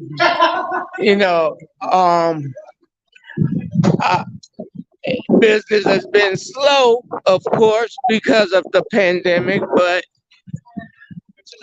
I keep faith alive. I'm just trying to survive, and so since I've been in business, we feed the community, we feed the homeless, and basically we just feed people until when we're not doing business, we're at churches feeding people at no cost. Right.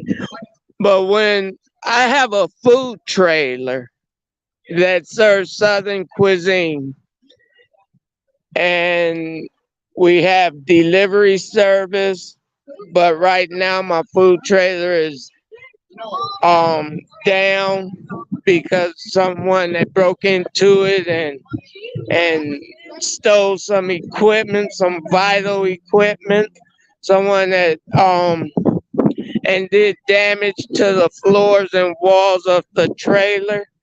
But luckily for me, I was able to get it fixed.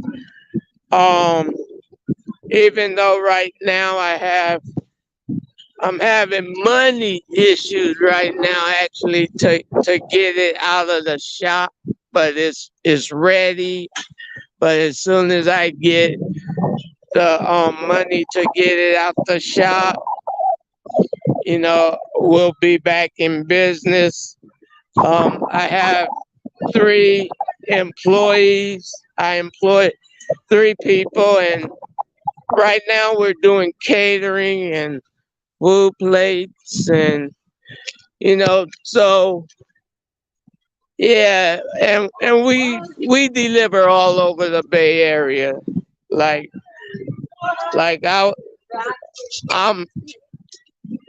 I'm stationed at the Port of Oakland originally when my food trailer is in service.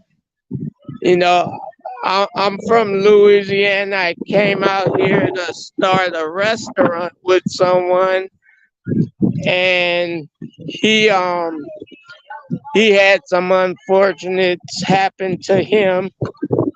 So, I could have just packed up and went back home, but I decided to give it a go. I'm determined to succeed. So I'm determined to be a success, and that's about it. Well, I'm glad you're here tonight because our both sides of the conversation community is here, and we're going to figure out a way to support you. I know, a lot of people don't understand the impact of the pandemic and how it really drove a lot of the Black businesses into the red and out of business. And then after equipment broken into and stolen, puts a tremendous burden on a pop-up business. When you have those type of equipment needs to be successful, it's a challenge. But thankful that you are still able to produce meals and do things. So we definitely gonna support you. Are you still delivering out to the port? Or are you just delivering to specific cater orders? Are you doing large orders, small orders? What does that look like? Spencer's Cuisine. I deliver. If you order 3 meals or more, I'll deliver it. Okay. If you have a party you need catering for, I'll be there. If you have a wedding or anything you need food at, I'll be there for you. There's no party too big or too small. I've cooked meals for as little as 2 people, and as large as 300. And so tell me what's on the menu, brother. Okay, you got this Spencer Southern Cuisine. You bringing this Louisiana style food to the people here in the Bay Area. I need to know what's on the menu because I don't know what's on the menu. Tell me what you got cooking over there, brother. I do jambalaya, fried chicken, red beans and rice, gumbo. I do etouffee. I do shrimp Creole, crawfish Creole, crawfish mac and cheese. Whatever you need, I'll do it. My language. He's speaking my language, Bishop. I done got hungry just listening to that menu. Yeah.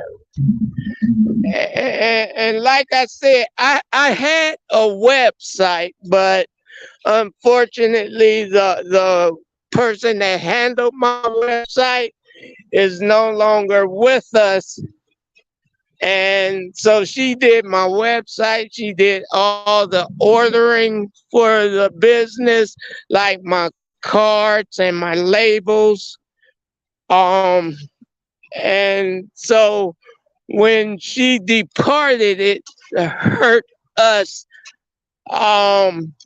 because she was like part of the family, so definitely talking to the community out here today. I think it's very important that our community hears and support what's going on. When we talk about Black businesses, when we talk about capacity building, technical assisted, this is where community folks can come together, and we want to definitely help you out. We have some connections with some folks who came on here before that do websites and different things, and I'll have my team connect with you because we want to help uplift you. And this is where I talk about it takes a village, it takes a community. This Thursday, we're going to help a young brother whose business and impacted, and we're coming together for community. I want to make sure that we come together to help support and uplift what you are doing as well, brother, because it does take a village. It takes all of us, and I want to make sure that we help you in any way that we can help uplift you to get you back to where you need to be at, and things of that nature. So we're going to support you, brother. I would definitely appreciate it. It would definitely be appreciated. Like right now, I'm working a second job, but as soon as I get my trailer out the shop, I'm all business. You know? Brother, you had mentioned having a couple of employees. Were they W-2 employees? I'm just curious. Yes, they are. Okay, then my next question: have you heard about the ERC program? ERC? Yes. I have not really. I heard of it, but I haven't really invested much time into it because I'm, like I said, we're pretty new. Right. So, but if your business was started, and if you've had it for more than 2 years, and the reason why I'm saying this, I actually did some contract work with the company. The ERC is the Employee Retention Credit. It was actually under the same umbrella as the PPP loan, and it was for businesses that had at least 2 W-2 employees and their business was impacted or shut down because of or through the pandemic. So you might actually be entitled to get funds from the federal government under the Employee Retention Credit. So go take a look at that, because there are people who can look at your records for free to tell you if you qualify or not without you having to pay a dime. oh, okay, well, I will definitely do that. You know, when I said 2 or 3 employees, one of them was the woman that did the ordering and the website for me. And when she passed away, we all felt the loss. So, but I will definitely look into the ERC program. Yeah, like I say, there is definitely money out there for your business, and if you're entitled to it, you better go get it, brother. And we want to make sure we can bring this information to you and anybody else who may use it. But our condolences for your loss, but we're glad to see you still going strong. We want to support you any way we can. Thank you. Man, I and appreciate it. even in this challenging time, brother, there's a good pathway ahead coming, right? Because they always say, you know, after the storm, there's a blessing coming. So you've Oh, been yeah. in the storm, and there's a blessing coming, and that's why I said we're going to help connect you with some of the folks. We've had some folks that came on here that do website, graphic design, and maybe we can help support and connect with you and get them to give up volunteer hours to help get you supported, because I think it's so important. And I'll give you some other information that you could link in with some folks to get some support. I mean, there is the SBA. There's a lot of stuff going on right now to help small businesses, and I definitely want to make sure that you connect with those folks so you get that jump start. But don't be discouraged, brother. The black folks, the community of both sides of the conversation, we will support you, King. Definitely. You know, I figure if all these other communities that are not brown, if they can stick together and do it, so can we. You know, all it takes is communication. Man, we definitely go do it here at both sides of the conversation. I'm going to reach out to you. We're going to support you. I know we got another homeless feed that we're going to be working on as well, and maybe we can support you and get some cater meals from you to help out our people that's unhoused. Again, you know, I'm a man about my word. I want to help you out, and we'll figure it out. I'll get you in the round with some of these folks. To all of our great both sides of the conversation folks, executives and folks that watching the next boardroom, the next staff meeting, please reach out to Spencer and see if he can come support your event. And because we got to support our community. That's what it's all about. But yeah, I'll definitely be sharing your information with some folks. I have some folks over there in Oakland as well, since I know you're in Oakland, that we can support. But brothers out there at the ports, when y'all see the brother out there at the ports, make sure y'all pick up some food and support this brother business. We got to help each other, and it starts with our dollars supporting each other. With that being said, Brother Spencer, is there any people that you want to uplift and give a shout out for helping you through this storm, or just been there with you since day one? Any of that good stuff, brother?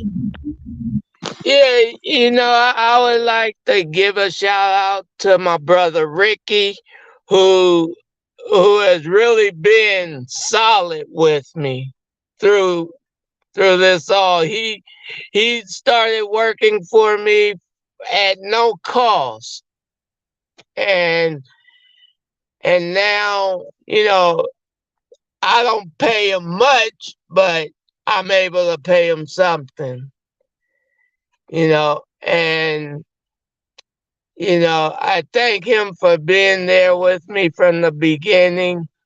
When the strange thing is, when you tell people your ideas, if they don't have confidence in you, they'll laugh at you, tell you can't do it. It's been done to me. People laugh at me, tell me I can't do it, and I'm doing it, and my brother Ricky has been there with me the whole time. Me and him are solid. Man, I come from a family of 7, and I got brothers and sisters that told me I couldn't do it. I have a brother that wants me to sell him my trailer. I refuse to do that because, and if I sell it to him, what am I gonna do? So I just give a shout out to all the people that have supported me so far. Man, that's what's up. There's nothing like brotherly love. Don't feel bad. Keep pushing, okay? Listen, you're not the only one. I got people laughing at me every day, telling me I can't do the things that I'm going to do. They're going to tell me, Bishop, you're going to fail. You're not going to uplift the people's voices. You're not going to get black people to support black people. I keep going. I just keep leading by example. I put my money where my mouth is. I support my people. I uplift the people. At the end of the day, keep pushing, King. Keep stepping forward. Step and stand. You will get to where you need to be. They tell me all the time, Bishop, get off the air. Stay away from the people. We don't want you anymore. We don't want to hear from you. But I still show up. They kick me out of room. They don't let me in the meeting. They won't let me talk to the people that I need to talk to. But I still show up. I still knock on the door. So I know because of you, I'm going to stay encouraged. Let me encourage you. Because at the end of the day, there's always more disbelievers than believers. There is always more people who can't see than see. All you have to do is have faith. Give it to God. Keep stepping forward. And the blessing will come, King. The blessing will come. That's it. I got to keep moving no matter how many people try to pull me down. Well, you go get there, and I'm gonna be one of those brothers who support you to make sure you get to where you get, and we'll get the good people, the people that want to see black folks thrive around this country to support you and uplift you. And we'll be reaching out to you soon because, again, I want to make sure that I'm a part of impacting you, and you can one day say that brother from both sides of the conversation, that Bishop, he said what he said. He supported me. And then you gotta give me a free. Then you gotta give me a free meal crawdads, okay? Oh yeah, definitely. Like right now, I give away free meals, and sometimes I give it to people that I think would be beneficial in the future. And I've never had anyone complain about my meals or get sick off of one of them. That's the most important thing, you know. And when I do an event, I always give more than what they pay for, you know. That's right. That's good business, brother. That's good business. Well, I just want to say thank you. I know you got a bunch of things going on, and I want to let you get back to what you're doing. Your information is up on the screen. Our community is watching. We're going to get somebody out there to come support. We're going to support. And again, if there's anything that you need that we can help you with, as far as connecting you with some technical support, or some people that can help get your website going, or any of that information that you need to get connected, we will do our part to make sure you get that information. That's what it's all about here at Both Sides of the Conversation. When it comes to information, when it comes to resources, making those intersections connect, that's what we do. We connect the resources, we connect the dots for our community, and make sure that brothers like you, sisters out there, get an opportunity to do the things that they need. They can navigate these systems without being discouraged. And I don't want you to be discouraged, good brother. Something good is coming your way. Keep cooking with your heart, because the food is always a representation of your heart. The food is good if you cook from the heart. And make sure you continue to do the things you're doing, and God will bless you. And if not, the bishop, I will be there. I will bless you, King. I promise you. All right. All right, good brother. You have a good evening. We're going to share your information out, and definitely we'll make sure community folks support the Spencer Southern Cuisine. Get out there, get some of that crawfish, get some of that good New Orleans style food. Go support the King community. All right, good brother. Good evening. We'll be in touch, and we'll be connected with you soon. Thanks a lot. Have a good night. All right, you too, good brother. All right, there y'all have it. Spencer's Southern Cuisine. He came all the way from the dirty, dirty South, from the swamps of Mississippi, to bring that good Southern cooking to the Bay Area community. Go try the crawfish. Go get some of that cuisine. Support the King out. Again, you know, it's unfortunate here in the Bay Area with brothers, you know, like that are running a business, Mark, but we have so many break-ins, so many folks, stuff being stolen. It's a tragedy. It's hard times out there. Yeah, and this Thursday, we're going to support another brother, young brother, you know, to uplift his ice cream business community. If you missed the intro, if you just tuning in, make sure y'all get out this Thursday. What's the Scoop in Bayview? All right, come support the young people. All right, we got 500 free scoops for the first 500 scoops to come this Thursday from 12 to 2. Come out there. The bishop will be out there with the people. Come get your scoop, okay? And thank you for all of the folks that's been reaching out to me and saying thank you. They're happy to see I'm back. I know some people's out there spreading rumors that the bishop got assassinated. They took him out. See what they do. But I'm here, okay, community. I was just out. I did some self-care, okay? And for all y'all that's going to make fun of me, I am blacker than black, okay? I'm burnt up. I tried all of these skin tone products and sunscreen, and I still got burnt. And then everybody, when I get back, called me and said, well, you know, Bishop, all you had to do is call me. I could have told you they got some black sunscreen that really works for black people. I said, well, what the heck? What have I been doing? I don't know. See what happens? I couldn't find black sunscreen when I was trying to travel. Okay, then I come back, everybody want to tell me about all the stuff I'm supposed to know. But thank you for community for making sure that I will, next time when I leave out of here again, I will buy the black, okay? The black sunscreen, the one that has all the melanin and vitamin D, E, A, B, and C. I'm going to get it on so that I don't come back burnt up. But I am happy to see everybody back, community. I'm sure everybody has been abreast with all of my amazing posts that everybody's talking about. We knew something happened because you haven't been posting. No, I took a social media break. I took a people break. I just took a break to get my mind back together. All I did was walk around the jungle with the animals and all of the other creatures of God's planet, okay? I went to the rainforest. I see some things that I never thought I would see in my life, but all you have to do is keep dreaming, keep living, and you'll see it, okay? So the blackity bishop is black. Don't be laughing at me when you see me in the community tomorrow. I know look good on you, Bishop. It look good on you. When I start peeling, because Mark, you know, after you get burned, oh yeah, process that happens. So when y'all see me with all of these flakes on my face, don't be laughing, talking about, look at the bishop. Something happened to the bishop. He's falling apart. He's contagious. No, I'm just peeling because I got some of that good sun out there in the jungle with the people. But tonight has been a great Hidden Gem segment. Brother Mark, thanks for holding it down.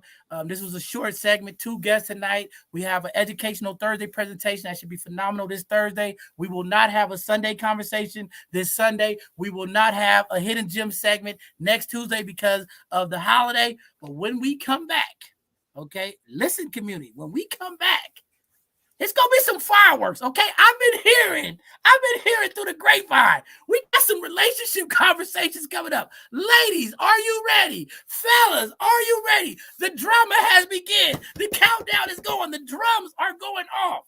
It's gonna be some fireworks, okay? Because we need to have our conversation with both sides of the conversation on relationships. Y'all know we've had these conversations before, and they always turn in the worst, okay? Last time, Brother Mark sitting right here on the right side of me started fireworks. All of the women across the country was going crazy. What did Mark just say? He had the trick one. What did he say? Mark, you gonna have to clean that up on this next one. I mentioned Kevin Samuel's name one time and women lose their mind, man. Salute to the Godfather, may he rest in peace. But we need to have a serious conversation about relationships, and I'm looking forward to it. So ladies, bring the smoke. Oh, all of the smoke is getting ready. Mark, you don't even know the smoke signal. Okay, it was like the volcano that was starting to erupt where I was at. It was spitting lava. It didn't come all the way out. But I think at the end of these 3 weeks, okay, yes, we're going to do it for 3 weeks. All of the community ladies, get your notepad ready. Get ready to take your shots. Get ready to say what you want to say. I'm giving y'all all the time to join, because all of you women out there always say, you men don't never let women talk. Y'all don't never want to hear what we got to say. I'm going to let you say what you got to say, but I'm bringing on some fellas here because y'all always talk about y'all want to hear from the man. I'm bringing some of the heavy hitters to come on here and talk about relationships and talk about what's going on in our community. There's a problem with Black love in our community. I don't know. There's a disconnect, Mark, but we're going to figure it out. We don't know if it's systemic, from the policies. You know, the general's gonna be talking about what historically happened. You're gonna have Mark talking about the future, and y'all know the bishop. I'm not gonna say anything. I'm just gonna be quiet and watch all of this erupt because I've already been told by my PR team I can't say anything. Okay, so I'm not gonna say anything. I'm just gonna let the brothers and the sisters. You gonna referee, but Bishop? No, You gonna be the referee? I don't want to referee. I really don't. I'm gonna find somebody on here. Because we're going to have Io, we're going to have colleagues, we're going to have some other sisters. I don't know who's going to be the referee. I'm going to stay out of it. I tend to get myself in trouble when I start speaking. So I'm going to stay to the left. I'm going to put it all on you, Mark. You are the voice. I got you covered, Bishop. I got you covered. All right. I might put in some little points, but I'm going to stay out of it because every time I get into these conversations, I don't know, Mark, I get darts and, you know, they already throwing rocks at my car when I drive by. I don't know. After this show, these 3 weeks, I don't know. I might be afraid to drive through the beauty salons and all of the barbershops because these ladies might try to spray paint my car or something. I don't know. So I'm going to be very careful. I'm going to tread lightly. I get it. I've had these conversations a lot, had a lot of practice, and we're going to lay some ground rules when we have them. But we're going to give the ladies an opportunity to speak their minds and hearts, but we are going to give them the male perspective as well, because this is both sides of the conversation. Oh, ladies, y'all heard that. Get ready. All I can say is get ready, queens. It's going down, okay? Because we're going to have all of the conversations. We're talking about it all. I'm going to find my guy. Where's my guy at? I got to find my team. We got to bring my guy on here. We got to bring in the true polygamous, whatever it is. Where's my guy? We got to find my guy. We got to bring I can't even think of his name right now. We got to bring him back so he can have a part of this, because he told me to make sure I reach out when he comes back. So we should have a good conversation. So community, I am back. Okay. The work never stops. I jumped off the airplane. There was over 1,000 emails, 250 text messages. I had over 150 missed calls. I guess they still love me, Mark, because I was getting off and I was saying, I'm going away. Everybody kept saying, Bishop, you need to go. Turn it over to Kylise and Io. Get off the air. Then all of a sudden, I disappeared for a few days. And Lord knows, it was just a few days. It wasn't long. Everything was blowing up, Mark. Everybody's calling me. Where's the bishop? We don't don't see him posting. Did somebody do something to the bishop? So I Man, guess I your got a little love, love out here. I got a little Bishop. love out here. I don't know. I got a little love out here. But It's a shout out lot of to love for you, Bishop. A lot of love, a lot of respect, and yeah, you know how the women talk about we don't need no man. We're talking about we don't need the bishop. No, yes, we do. Yeah, Yes, we man. do. I appreciate you, Mark and Ivan and the rest of the team and I on them for just supporting and continue to keep what we're doing great. I've been getting so much feedback. For people out there that don't know, we are a small organization. The work that we do, we make it look so good, and people think we're like this big old entity, and we just a growing organization. And I'm happy with the pace that we're growing because we're not growing too fast. We're not growing too slow. It's a steady upward trend trajectory, and we're growing, and it's great to have brothers like Mark because this work is really about brotherhood, sisterhood, and bringing community together. So anytime we get to break bread and have conversations with phenomenal people who think like you, Io, colleagues, Ivan, it's always a great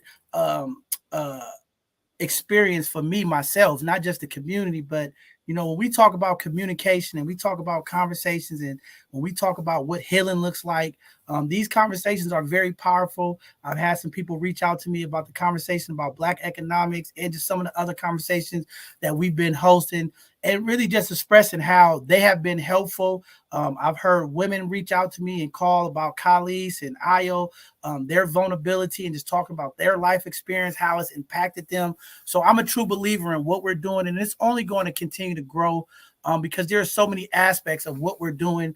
And I know this podcast is one of them, but there's so much other things that we do as an organization that we also want to be recognized as we're stepping our feet in the community. We want to work with everybody. We're not here to compete. We're just here to make sure that we enhance the community with information, resources, and the process of building community and what an ecosystem looks like.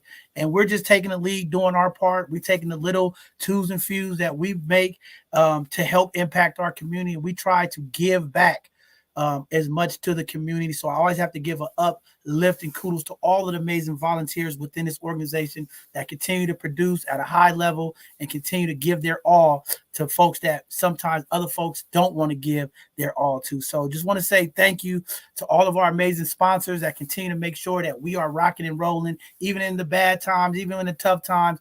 They continue to show up for us. So just want to give a huge shout out to the Human Rights Commission. Want to give a huge shout out to the Dreamkeeper Initiative.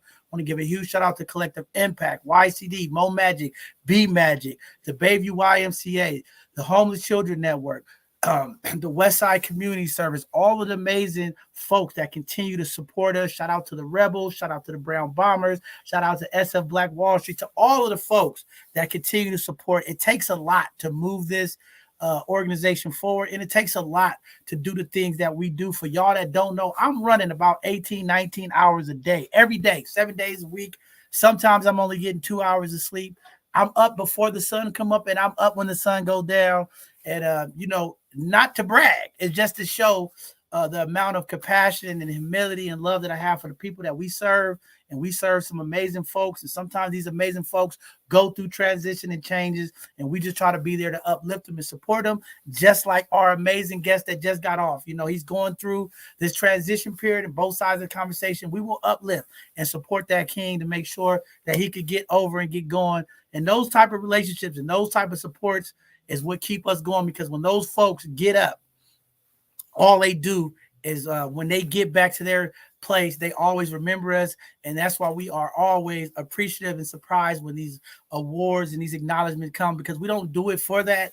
But it's just nice to see that those things do come out of the work we do. We are just here to bless the people. We are here to do God's work. All of this work doesn't happen without the higher spirit. Whatever you choose as your higher spirit, there's something greater than all of us that move us forward. And I just thank God that we have the amazing folks and amazing people that we look up to, our ancestors, that keep moving us forward. I know it's been a long segment, a lot of talking from the bishop tonight. Okay, I've been gone for a week. Y'all be patient. I had a lot to say. I will give the benediction. They like, where's the benediction? Get off the air, fool. Okay, the bishop. Okay, I will give the benediction. But before I give the benediction, I always want to give the utmost respect to all of our co-hosts and hosts. So, Mark, before we leave out today, I want to give you the opportunity to give your parting words. words. And I heard you gave an amazing benediction. I got to go back and listen to it. But give your parting words of what you've seen today, what's been going on, where we at. Give the community something before I give the benediction and get out of here. Well, thank you again, Bishop, just for the opportunity and the vision. I think that's the biggest thing. I recognize from the first encounter that this is about the people and for the people. And so that just continues to keep me motivated to want to come alongside and serve with you. Man, shout out to both of our guests as Hidden Gems. Just with the title itself, these people may be hidden as far as getting exposed to the rest of the world, but they are gems. They're valuable to the community, and we need to take every opportunity we can to uplift and shine light on people that are doing positive things.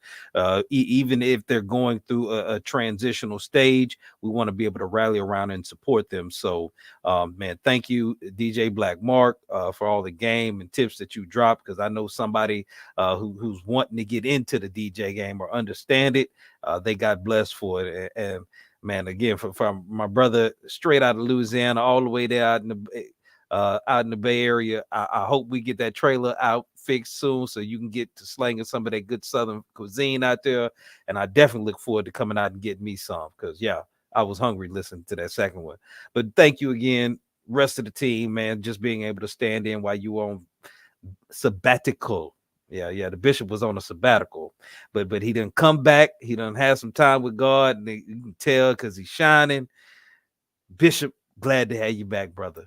Man, Mark, thank you. I'm just glad to be back, not only here with you, but the rest of the team, but community. I'm still technically off, okay? Y'all do not call me until tomorrow, okay? My phone is still off. I ain't answering no calls. Do not call me tonight talking about Bishop. I didn't know you was back. My phone is staying off for one more night. I need one more night before I indulge into everything that was going on. But before I give the benediction, I also just want to say again, our condolences to the Sims family. Auntie Marcia passed away this weekend, a pillar in our community, one of the phenomenal queens who went above and beyond to make sure young people were impacted. And, we always want to uplift that. So to her and her family, we love you. We'll continue to pray, and I'll be reaching out to Mona and the rest of them, in the next couple of days here as I get back adjusted. I know, community, be patient. Okay. I know some of y'all been texting me, blowing me up. Why you not responding? I got a lot of emails, a lot of text messages, a lot of stuff going on. The bishop has to get back into speed. Okay. You heard Mark. I just was out in the paradise. I was just out there with the nature, the beauty paradise that God has provided for us, the animals, the people, the culture. And then I came back tonight. Okay. And prayers out to my co-host, Khalees, who's out tonight. I got to find out what's going on, but community, pray for her. She's a powerful lady in our community, and she loves the people. And, things do happen, so she wasn't here tonight. But thank you, Khalees. You've been holding it down, and we're going to pray for you, and hopefully everything works out and you get back soon. Sister Ayo, we praying for you. We hope to see you back soon. We know you out there probably getting cute somewhere, but we be waiting for Ayo to come back. She ready. She gamed up. But again, thank you all to our both sides of the conversation team for continuing to push through, all of our amazing volunteers that come here and do the things to support community. And we just appreciate you all. So just want to say thank you before I give the benediction to the people. So good people, be patient. I will get back up to speed. A week off is like a month off. But again, we will get to you. I know there's a lot of pressing emails and folks trying to connect with us last minute, and I will be getting back to you. And thank you to my amazing executive assistants that keeps all of this going. Okay. 18 hours. She's figuring out, where I need to be, what's going on, making sure that I'm doing the things that I need to do. So thank you to my executive assistant, to the rest of my amazing team, Angelique, and all the rest of the folks that continue to push us forward. With that being said, okay, enough. Shut up, Bishop. You've been going for a week. You talking about it is time for the benediction. I have to give the benediction to the people because the benediction is the very, very important part of the show. It's the show that we wrap up everything that take place. Maybe you tuned in later. You don't know what was going on. So I'll tell you now at the benediction, but I'll be short because y'all like, shut up, Bishop. I'll keep it short. So with that being said, community, thank you all for tuning in, staying committed to the work we're doing, paying attention as we continue to uplift the voices of the Black people, as we continue to change the narrative, as we continue to put the intersections and make the connection and putting the puzzle together so that everybody understands where we at, where we going. We want to say thank you. But tonight, we had two special people. I mean, this was great for me to come back from the paradise, the land of culture, the land of people, the land of animals. Tonight, we have a DJ. Y'all know Black folks, the music is part of our culture, the rhythm, the beats, the drums, the words. It's all part of uplifting the people. So tonight we had DJ Black Mark, who's coming in, bringing you a different perspective, an understanding of the music history, what it's like to be the DJ, how to rock the mic. Young people, understand, you have to read a book. Sometimes you have to watch YouTube, but you also have to watch the people. Pay attention to the energy. The energy will tell everything. The best part of nature is when you are in line with the energy, you see, feel, and hear things that you normally would not. Stay connected, community. Thank you, DJ Mark, for always rocking the dance floor, keeping the women and the men of the building moving and grooving to the beat. Sometimes music is a way into love. Sometimes music is a way of connection. Sometimes the music is what makes two people vibe. And sometimes music can divide. I don't know what part of music you want, but I'm feeding my subconscious with love, energy, rhythm. And sometimes I need a little ratchet just to get back to where I need to be. But majority of the time, it's about the spirit of the music. Community, move with the tune of love. Move with the tune of helping. Move with the tune of uplifting. DJ Mark is playing the beat for us right now. Love, happiness, soul. We're going to put it all together. Thank you, DJ Mark, for the amazing work you do representing the city the way you represent. And we're going to continue to let the music play on. As they say, when I'm gone, let the music play on. That's what I'm talking about. Then we had the amazing Spencer, who's coming on, who's going through challenges, trying to uplift his Black business, going through the obstacles, also losing opportunities through people burglarizing and making things happen that was very negative, impactful. But community, we could do our part to be impactful. We're going to do our part to support and uplift. He got some good food. They keep talking about the culture of Black people. It's music, it's food, it's all of the amenities that we enjoy so much. Make sure you reach out to this brother and get some of the nice Southern cuisine and bring it into you. You know, they say the food is the mood.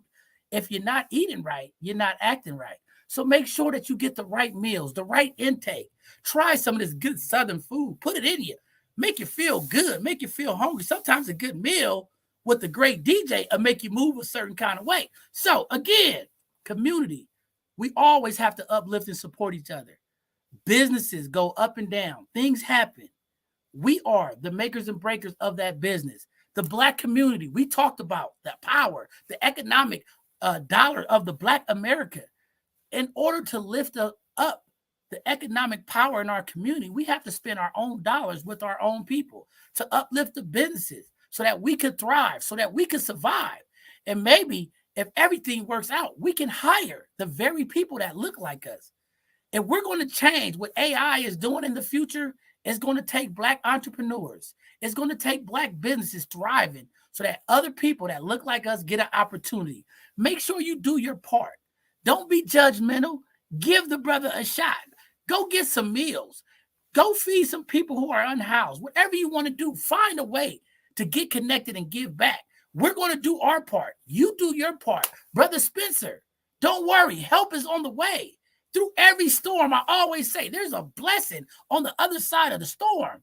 Sometimes God will challenge you and test you to equip you to get ready for the blessing. It's a lesson in everything. Take the lessons of the brother tonight. He said, no matter what's going on, I'm going to keep pushing forward. Community, no matter what's going on in our community, let's push forward together. With that being said, thank you all for tuning in. We will not be here this Sunday. We will not be here next Tuesday because we're going to observe the 4th of July weekend.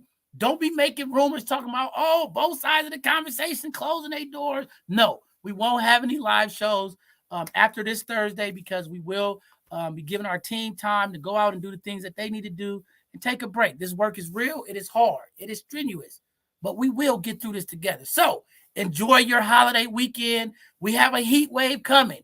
Get out there. Go down to What's the Scoop? Get a scoop of ice cream. Take your kids to a local black ice cream parlor and show them what it's all about. Tell them, kids, let's get in the car. Let's go down there. Let's get a scoop and get some ice cream and support the young brother. We will be out there this Thursday, 12 to 2, community. Come out there. The first 500 scoops for free. After that, you got to pay for it. But remember, if you buy your scoop, that's just another dollar added to support this brother business to get them back up and going. Again, thank you, community, for continuing to support the work that we are doing here at both sides of the conversation. Thanks for continuing to support the bishop and all of the work that's going on. Thank you for having a small little drop of care for the bishop. I didn't know so many people cared about me, okay? Thank you all. I love you all. I'll continue to do what I do. Bless the people, support the people, and uplift our community. Both sides of the conversation is changing the narrative. Thank you. It is happening with the voices of the people, and we will continue to uplift and ride. With that being said, good night now. Make sure y'all turn your AC on in the East Bay. Check on your elders. Make sure the pets are in the house. It's going to be hot this week. We got a cooker coming. Enjoy the heat. Enjoy the sunlight. Enjoy the holiday weekend. We love you. We'll see you Thursday for our next live segment. And after that, enjoy the weekend. And when we come back, y'all heard it. Mark said we're going to be talking about relationships. Get ready. I'm looking for some panelists. Ladies, where y'all at? The bishop is calling. All of you God-fearing women, all of you traditional women, all of you modern women, where are y'all at? Sign up. We'll be putting the flyers up. I want to hear from you. What's wrong in this dating pool? What's going on with our marriages? What's going on in the community? Don't be afraid. I won't say much, okay? The bishop will be quiet. We love y'all. We see y'all. Have a good evening, everybody. And we'll Good see night. y'all. Get ready. Relationship conversation is coming. We'll see y'all soon. Have a blessed evening, everybody. Y'all be blessed.